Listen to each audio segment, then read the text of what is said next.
నమస్తే friends, English books Telugu summary ఛానల్కి స్వాగతం. మనం ఇప్పటిదాకా 6 చాప్టర్ల సమ్మరీ తెలుసుకున్నాము. ఇది 7వ చాప్టర్ సమ్మరీ. ఈ బుక్ రాసిన వారు నీల్ డొనాల్డ్ వాల్చ్ గారు. భగవంతుల వారు సమాధానాలు ఇస్తూ ఉంటారు, ఆదర్ గారు క్వశ్చన్స్ అడుగుతూ ఉంటారు. ఈ 7వ చాప్టర్లో ఆదర్ గారు చెప్తారు, నాకు ఈ లైఫ్ చాలా భయంగా ఉంది, అంతేకాకుండా చాలా కన్ఫ్యూజన్గా ఉంది, నాకు ఏది క్లారిటీగా అనిపించట్లేదు అని అంటారు. అప్పుడు భగవంతుల వారు మళ్ళా చెప్తారు, ఏమిటి అంటే, నువ్వు జీవితం చూసి భయపడాల్సిన అవసరం లేదు, ఎప్పుడైతే నువ్వు రిజల్ట్కి అటాచ్ అయి ఉండకుండా ఉంటావో అని చెప్తారు. దీన్ని మనము ఎప్పుడో ఎన్నో సంవత్సరాల క్రితం కృష్ణుల వారు భగవద్గీతలో మనకి ఆల్రెడీ ఈ జ్ఞానాన్ని ఇచ్చి ఉన్నారు. మనము ఈ ముందు వీడియోస్లో కూడా దీని గురించి చాలాసార్లు మాట్లాడుకున్నాం. పని చేయండి, పని తాలూకా వచ్చే రిజల్ట్ని ఆశించకుండా చేయండి అనే జ్ఞానాన్ని మనం ఇప్పటికీ చాలాసార్లు తెలుసుకున్నాం. దాన్నే ఇక్కడ భగవంతుల వారు మళ్ళా చెప్తున్నారు. దానికి ఆదర్ గారు ఈ విధంగా అంటారు, the path of the householder has always been a most challenging path. అంటే ఏమంటున్నారంటే, ఈ నువ్వు చెప్పిన ఇలాగా రిజల్ట్ని ఆశించకుండా పని చేయడము ఇండివిజువల్స్కి అయితే బాగుంటుంది, కానీ నాలాంటి హౌస్ హోల్డర్స్ విషయానికి వచ్చేటప్పటికి నా మీద ఆధారపడి ఒక కుటుంబం ఉంది, నా భార్య, నా పిల్లలు ఉన్నారు, వాళ్ళకి కనీస అవసరాలు కూడా నేను ఇవ్వలేకపోతే నాకు చాలా బాధ అనిపిస్తుంది అని భగవంతుల వారితో అంటారు. అప్పుడు భగవంతుల వారు అంటారు, నువ్వు మాట్లాడేది ఈ మెటీరియల్ థింగ్స్ గురించి మాట్లాడుతున్నావా అని అంటారు. దానికి ఆదర్ గారు అంటారు, అవును అంటారు. అప్పుడు భగవంతుల వారు అంటారు, నువ్వు ఏ మెటీరియల్ థింగ్స్ గురించి అయితే నువ్వు మాట్లాడుతున్నావో అవన్నీ సంపాదించడం మాత్రమే నీ జాబ్ అని అనుకుంటున్నావా అని అంటారు. దానికి ఆదర్ గారు అంటారు, భగవంతుల వారు పరిచయం అయిన తర్వాత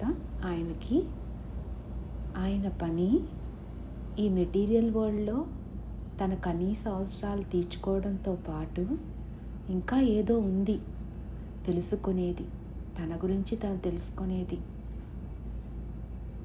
అని అనిపించింది అని ఇక్కడ చెప్తారనమాట. అప్పుడు భగవంతుల వారు అంటారు, ఒక క్వశ్చన్ వేస్తారు, ఏంటంటే అది, నువ్వు నీ జీవితం ఎలా ఉండాలని నువ్వు అనుకుంటున్నావు అని అడుగుతారు. దానికి ఆదర్ గారు, నా జీవితంలో నెలవారీ ఇంటికయ్యే ఖర్చులు, బిల్స్ ఏమైనా ఉంటే వాటికి డబ్బులు ఎక్కడి నుంచి వస్తాయా అని నేను చూసుకోకుండా ఉండేంత డబ్బు నాకు ఉండాలి అని అంటారనమాట. ఇక్కడ భగవంతుల వారు ఒక విషయం చెప్తారు, అదేంటంటే, జాగ్రత్తగా వినండి ఫ్రెండ్స్, నాతో కలిసి జీవించడం వల్ల లభించే ప్రతిఫలం కేవలం ఆధ్యాత్మిక ప్రశాంతత మాత్రమే కాదు, అది భౌతిక సౌకర్యాలను కూడా నీ జీవితంలోకి రావచ్చు అని చెప్తున్నారు. నాతో కలిసి జీవించడం అంటే ఏంటంటే, మనము మనలో ఉన్న దైవత్వంతో కలిసి కాన్షియస్గా జీవించడం అన్నమాట. సో ఎప్పుడు మనము మనలో ఉన్న భగవంతునితో కనెక్ట్ అవుతాము అంటే, ఎప్పుడైతే మనము ఎప్పుడు రెగ్యులర్గా ధ్యానం చేస్తూ ఉంటామో అప్పుడు మనము మనలో ఉన్న దైవత్వానికి కనెక్ట్ అయి ఉంటామన్నమాట.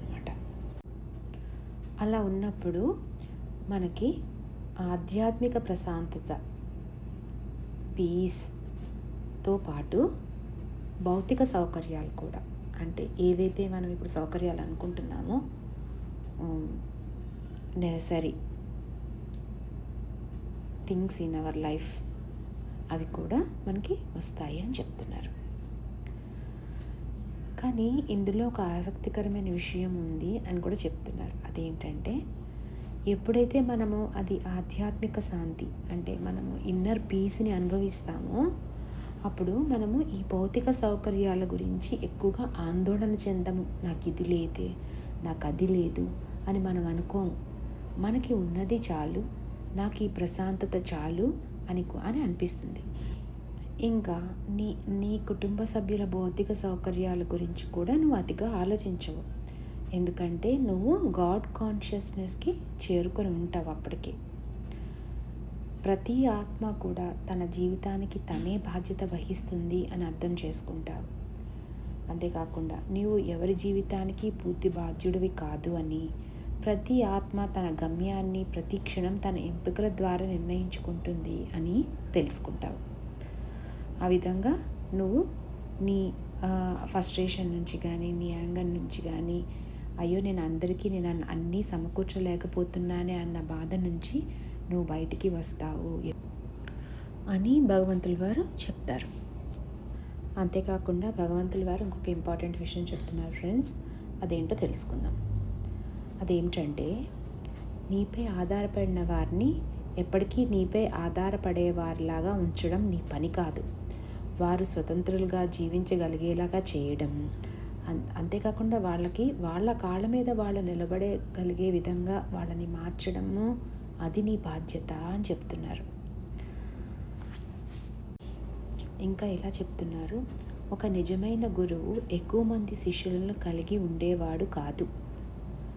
తనలాంటి గురువులను తయారు చేసేవాడే నిజమైన గురువు. అదేవిధంగా నిజమైన నాయకుడు అంటే ఎక్కువ మంది అనుచరులను కలిగి ఉండేవాడు కాదు. మరెంతో మందిని నాయకులుగా తీర్చిదిద్దేవాడే నిజమైన నాయకుడు. అదేవిధంగా నిజమైన ఉపాధ్యాయుడు, టీచర్ ఎక్కువ జ్ఞానం కలిగి ఉండేవాడు కాదు.